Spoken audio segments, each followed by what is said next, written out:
yogis, Nelly here. I thought an interesting topic to collaborate on is cueing inhalations and exhalations when teaching yoga.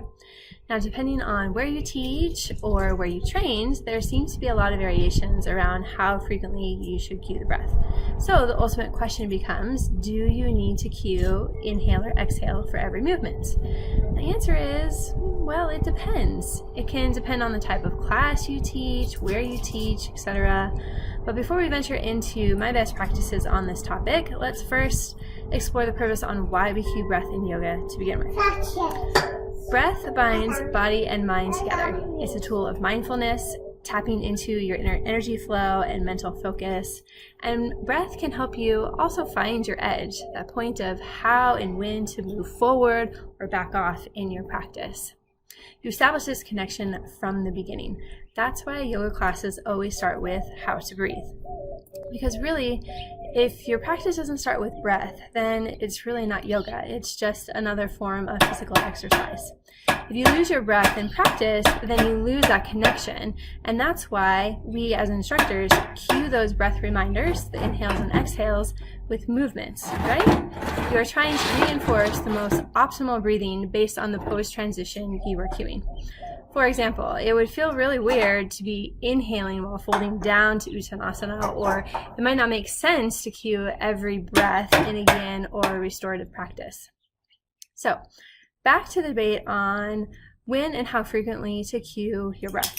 I've seen both sides of the spectrum, and my thoughts, do it feels natural. Avoid forcing the word inhale or exhale because you think you have to say it for every breath. Or in some cases, you accidentally cue an inhale when it should have been an exhale, and then you're trying to correct yourself. Follow the guidelines for what your studio requests, but make sure to be authentically you. Yes, be authentically you. So here are 3 examples of my best practices.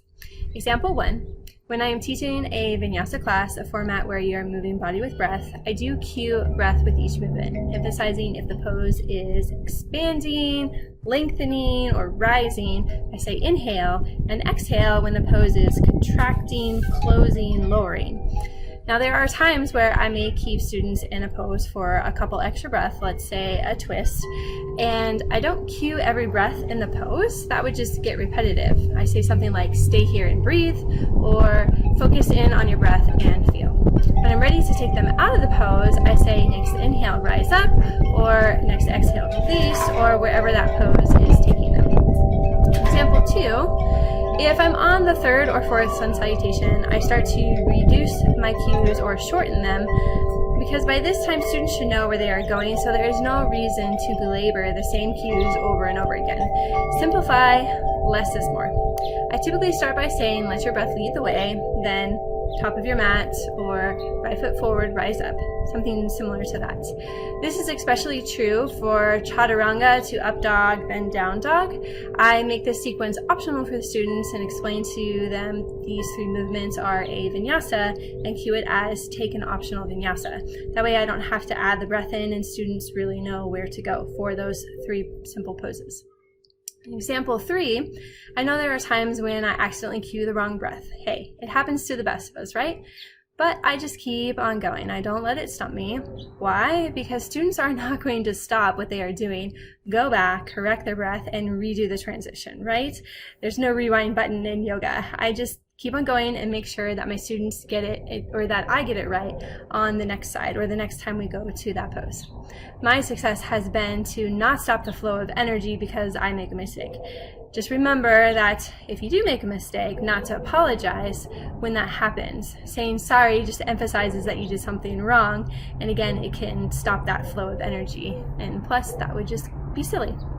So those are my best practices on the whole inhale-exhale conundrum. What are yours?